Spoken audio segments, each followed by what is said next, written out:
Hey, good morning, everybody. Boy, I got a video request by many for this one, and not a lot of my subscribers are going to like this video, but that's okay. That's okay. You can skip the video, maybe watch it and learn something. It's up to you.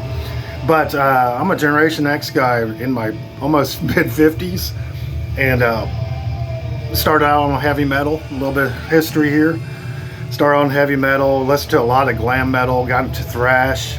Was listening to all those genres at the same time, then later got into death metal and black metal. I love all kinds of music.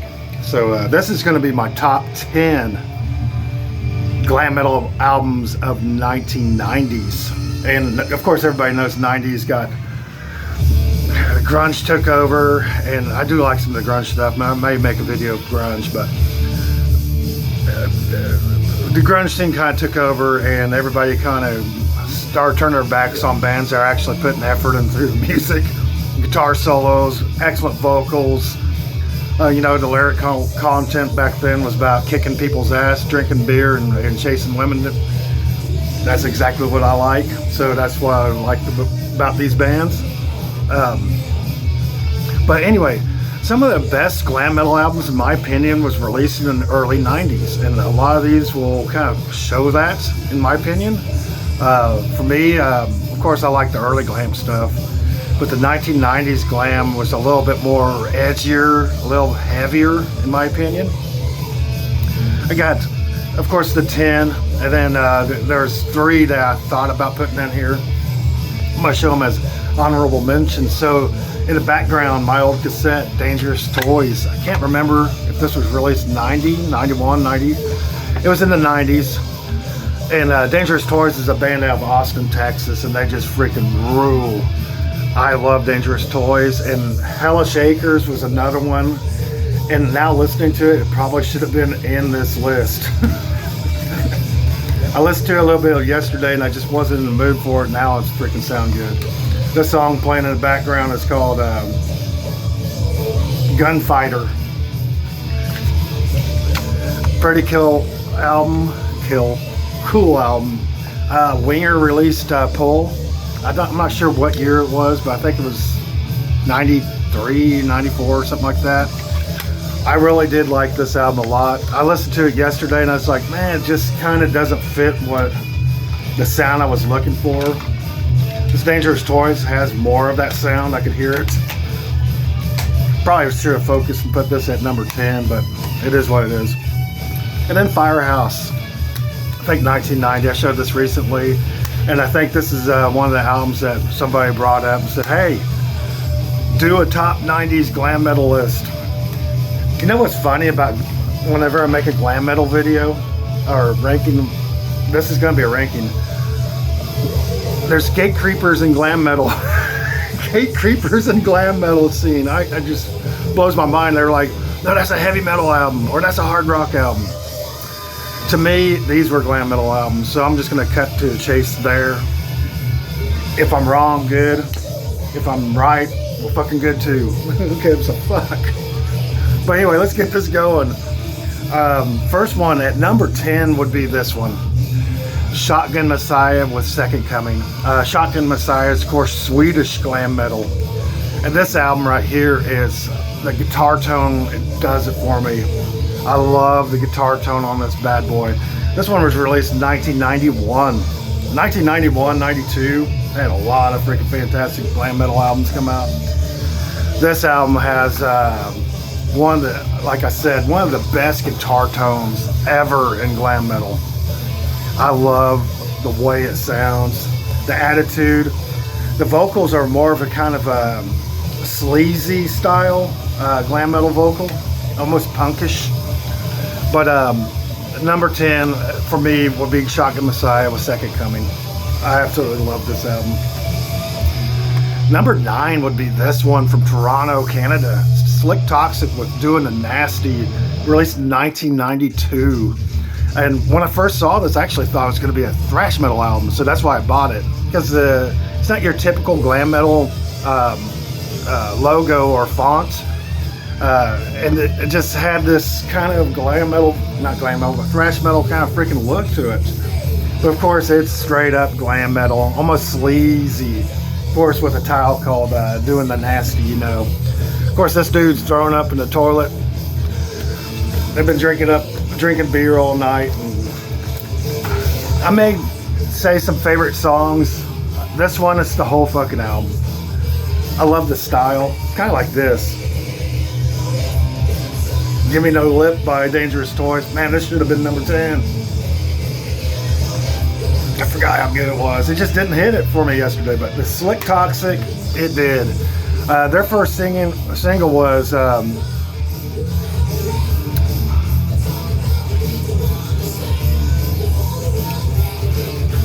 can't fucking see it. I forgot it.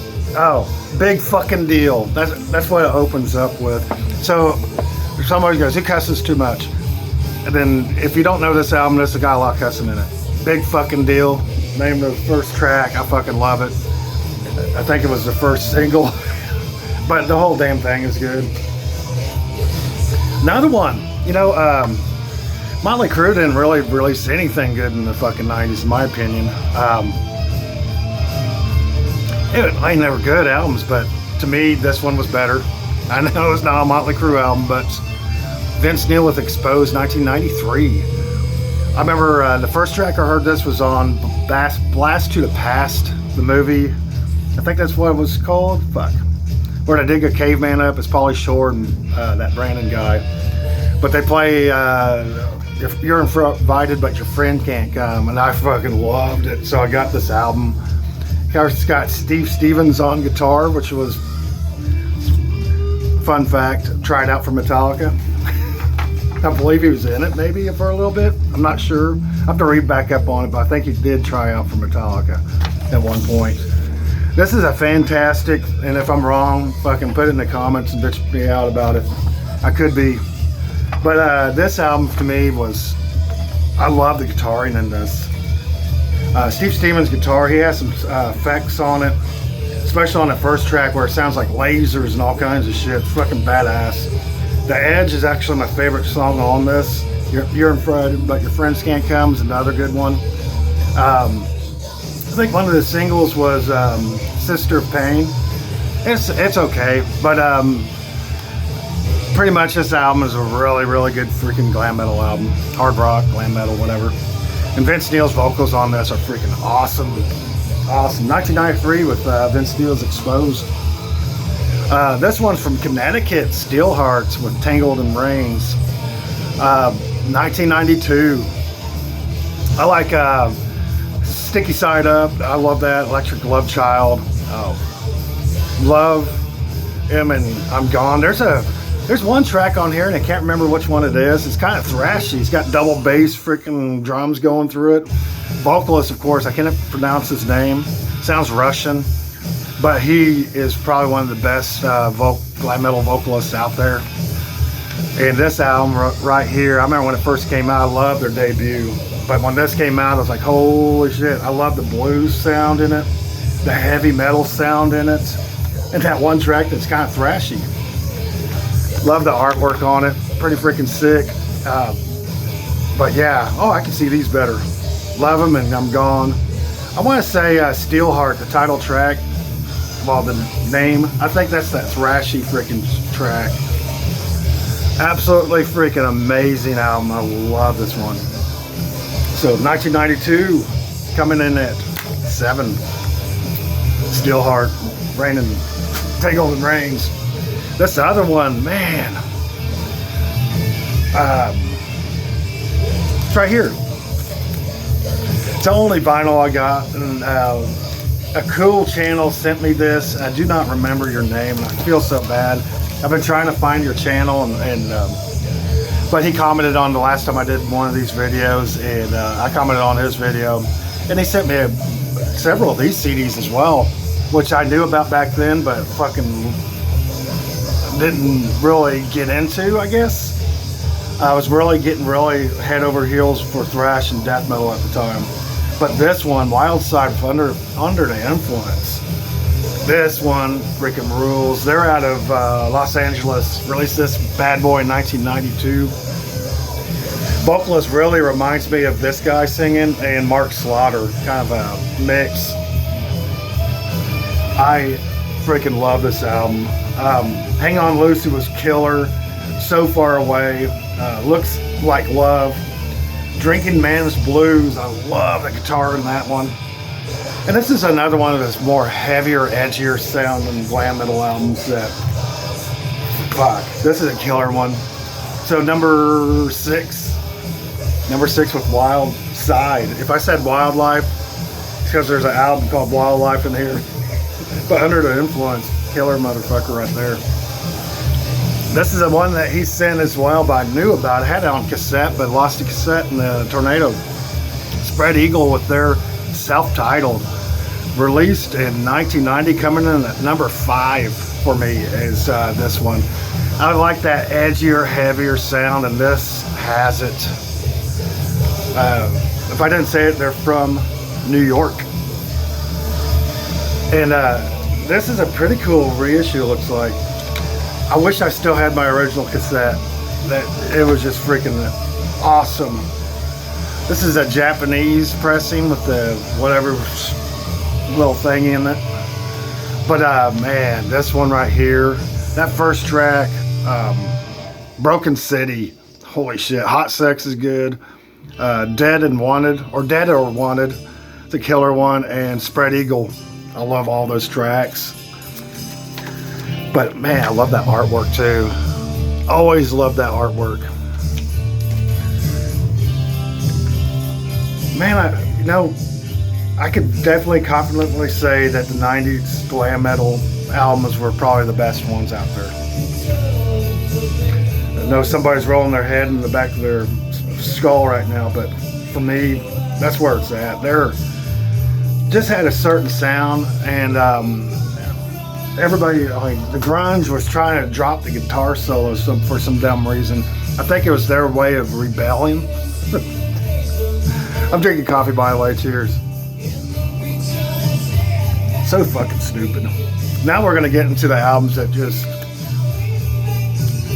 holy shit. Basically 10 out of 10s, every freaking track on them. And I know what's funny about this one coming in at number 4.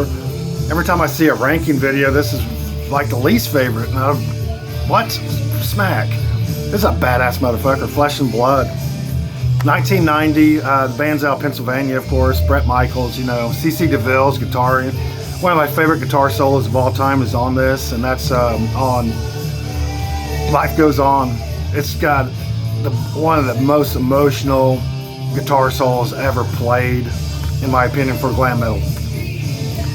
But this album for me always resonated. It reminds me of some really good friends driving around, cruising Main Street,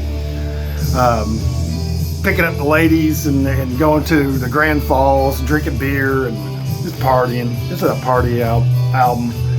But Strange Days of Uncle Jack, I love how this album intros. That's the intro to it. It has kind of a haunting sound. And it goes into Valley of Lost Souls, and I love that song.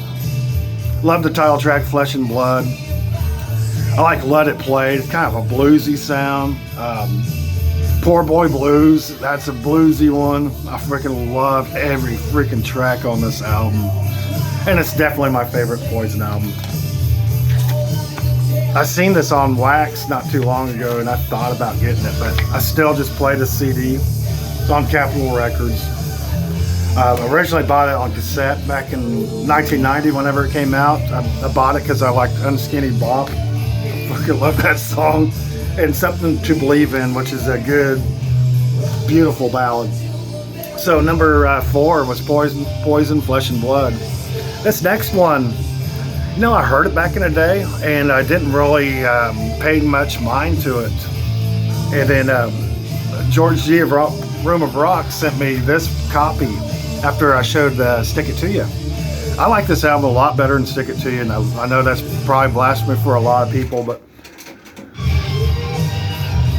that guy scared the shit out of me. But then my tape deck decided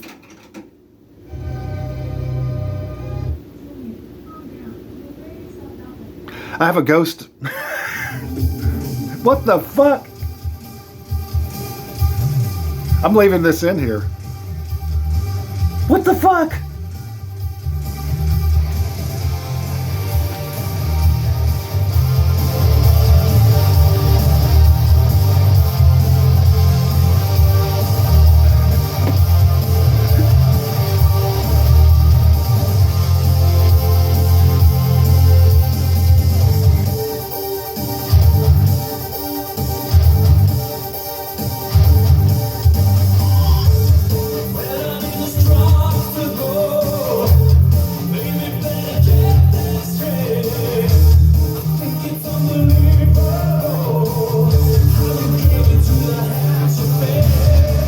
That's another tape deck. So my tape deck is controlled by a ghost, and it started playing some shit I recorded off YouTube. I think this is the guitarist from Sabaton doing fucking cover songs. No easy way out.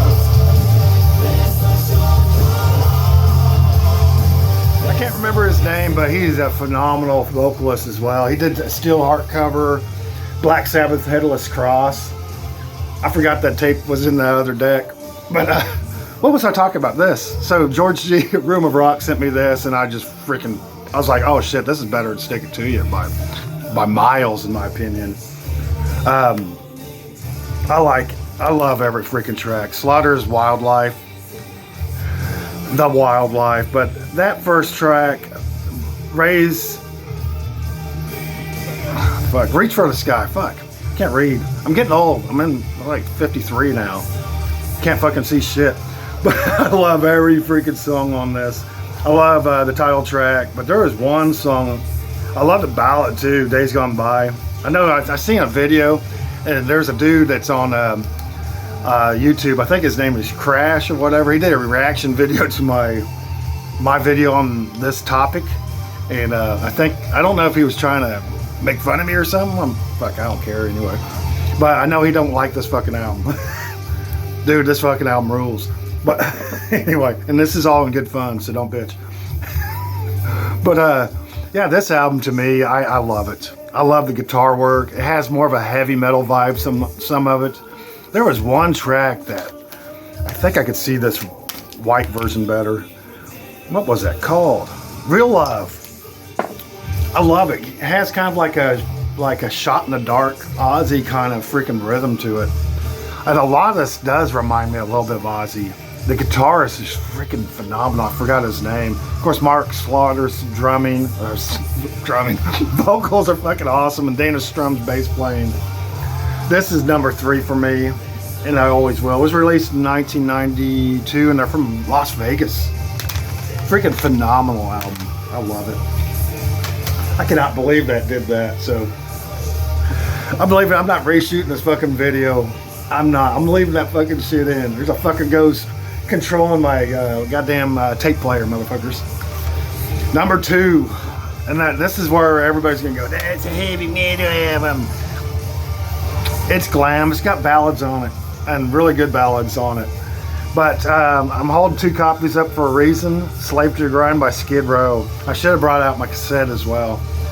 I'm holding this version up. It has Beggar's Day in place of Get the Fuck Out. And I like Beggar's Day, so I wanted a copy of that song.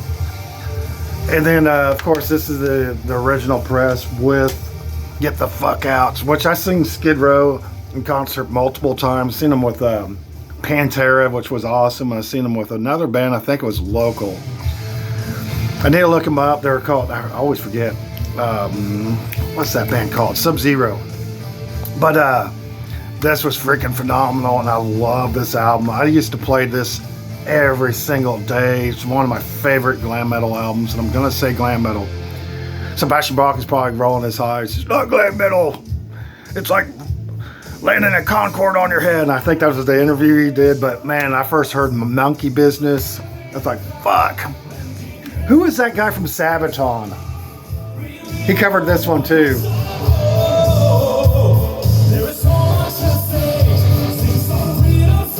Freaking awesome.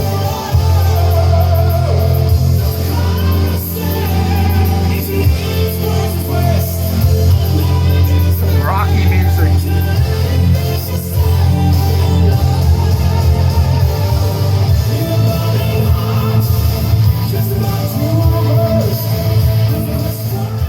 I hooked my laptop to my tape deck one night and recorded all those songs because I love them and I want to hear it without having to watch the fucking video.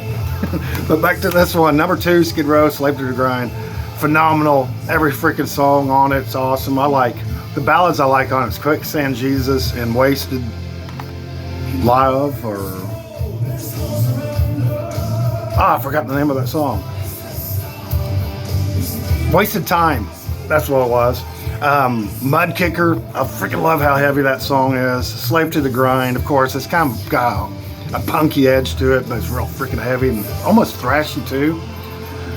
Psycho Love, I love that freaking bass line. That bass line freaking rules. But every song, Riot Act, I like that's something. Oh man, I love the lyrics. I forgot something about pissing down your back. Fucking killer album. Love this one. I have my original cassette. Hold on a second.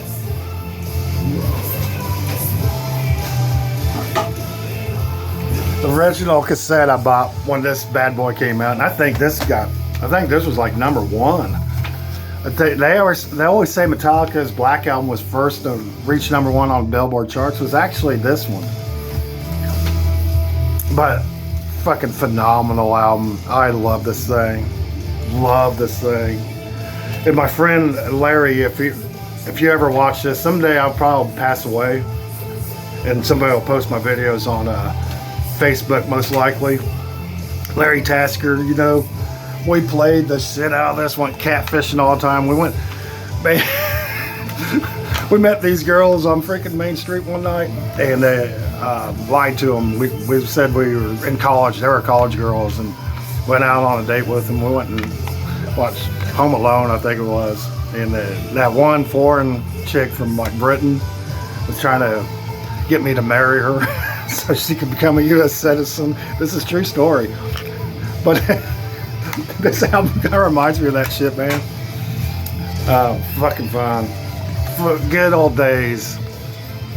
I love this album. And this is the original freaking copy I bought.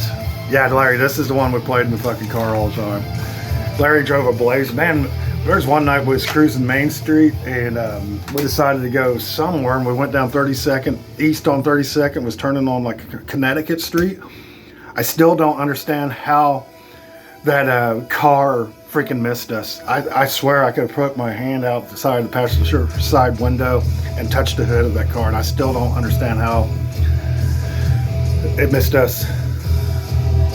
What is that dude's name? He did some awesome covers. I'll probably get a copyright strike, but I don't care. So number 1 to me of the glam metal albums released in 1991 is the most underrated album of all freaking time. And rest in peace, Janie. This is a masterpiece. Warrant's Dog Eat Dog, released in 1992. I'm a huge Warrant fan. I love all the stuff that they came out. Janie was probably one of the best vocalists and songwriters in the scene.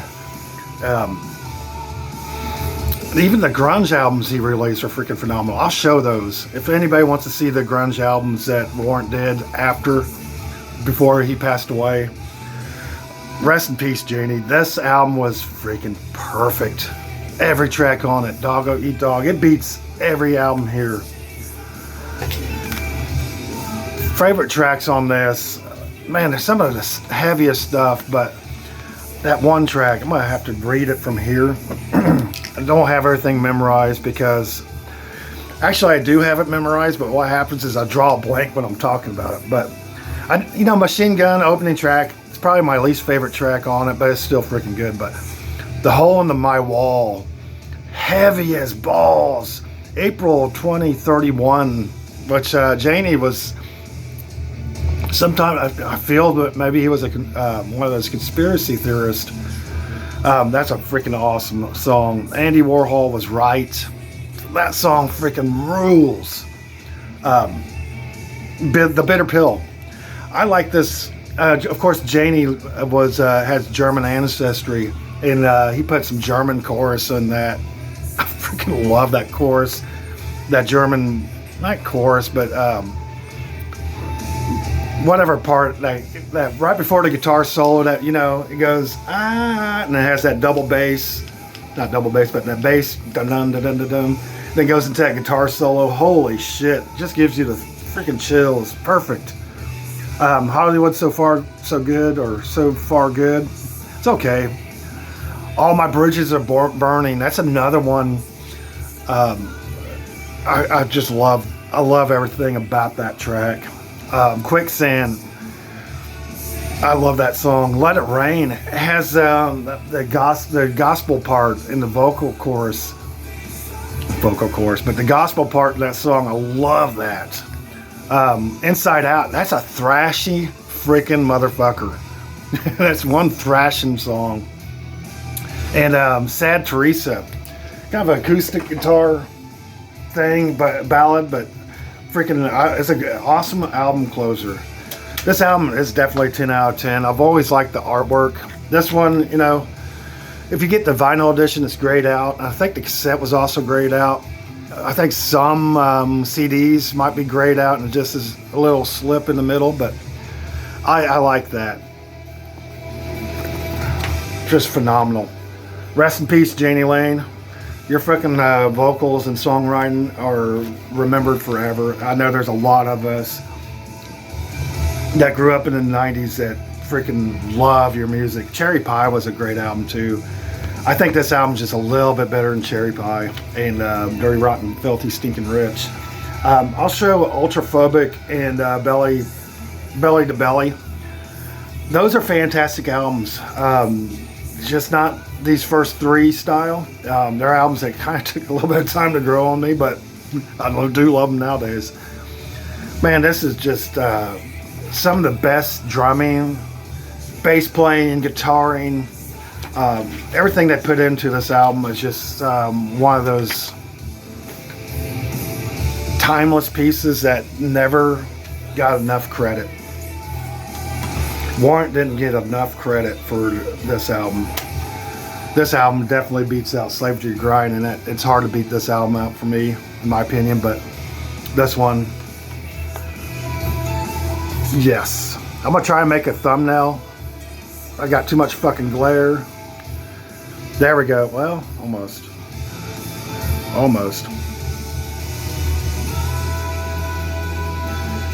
Yeah, that's my thumbnail. Well, I hope you guys enjoyed the ghost of my freaking cassette player. Changing tapes. It flipped it over twice, and then it stopped and started playing the other deck. Oh yeah, there's that dude's cover of Headless Cross. He did an awesome version.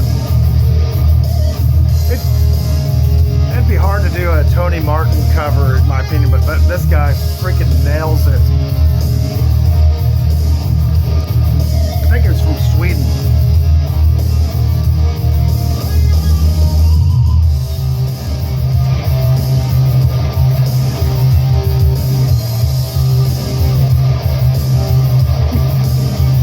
I'm doing the first vocal line, then I'm gonna say Sayonara.